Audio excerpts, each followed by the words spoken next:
Good afternoon students. आज हम discuss करेंगे कोलिजन का टॉपिक। कोलिजन के बारे में बेसिक सी चीजें जानते हैं। कोलिजन एक्चुअली है क्या? कोलिजन एक्चुअली होता है जब भी दो बॉडीज आ रही हैं वो आपस में टकरा गई तो हम क्या कहेंगे, भी क्या हो गया, उन दोनों बॉडीज के बीच में कोलिजन हुआ।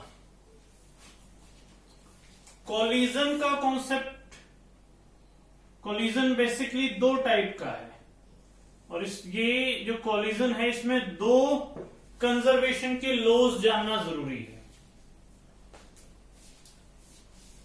कोलिजन दो टाइप का क्या क्या है? सबसे पहला टाइप ऑफ कोलिजन है इलास्टिक कोलिजन और दूसरी टाइप का कोलिजन है इन इलास्टिक कोलिजन।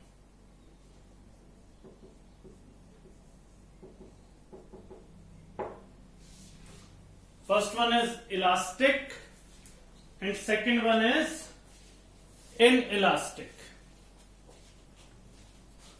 ये दोनों कोलिजन्स में क्या डिफरेंस है वो भी बात करेंगे। कोलिजन टॉपिक में हमारे पास दो लॉज फॉलो करने पड़ेंगे हमें। कोलिजन में हमारे पास दो लॉज का यूज होगा। ये दोनों लॉज हैं कंजर्वेशन लॉज।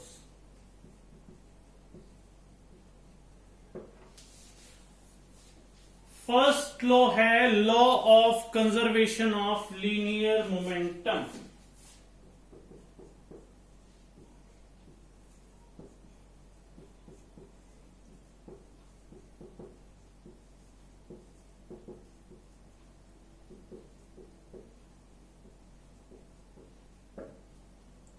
सेकेंड लॉ है law of conservation of kinetic energy.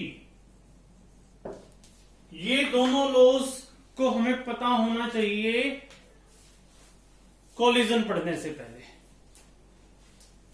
Law of conservation of linear momentum क्या कहता है?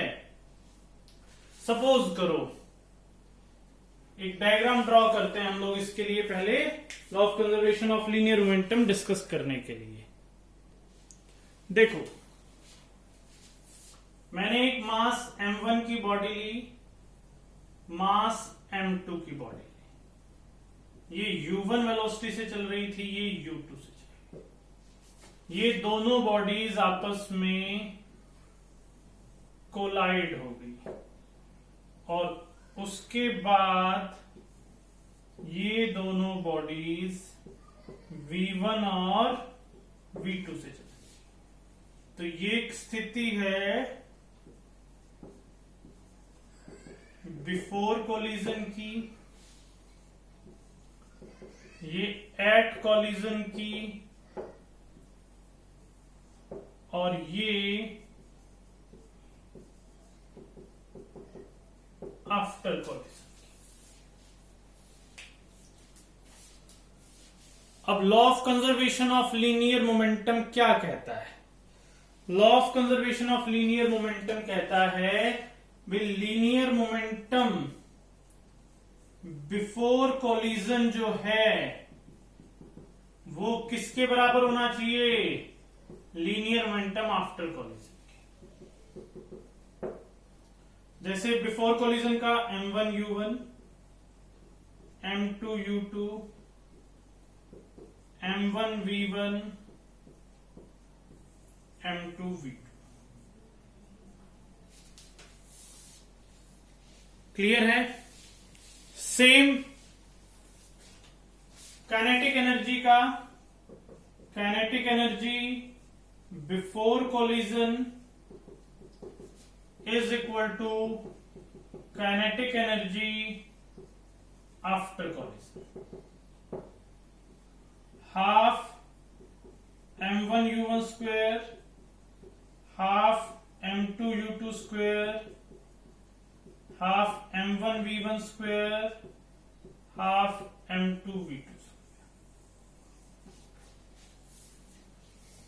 नोट डाउन करेंगे इसको।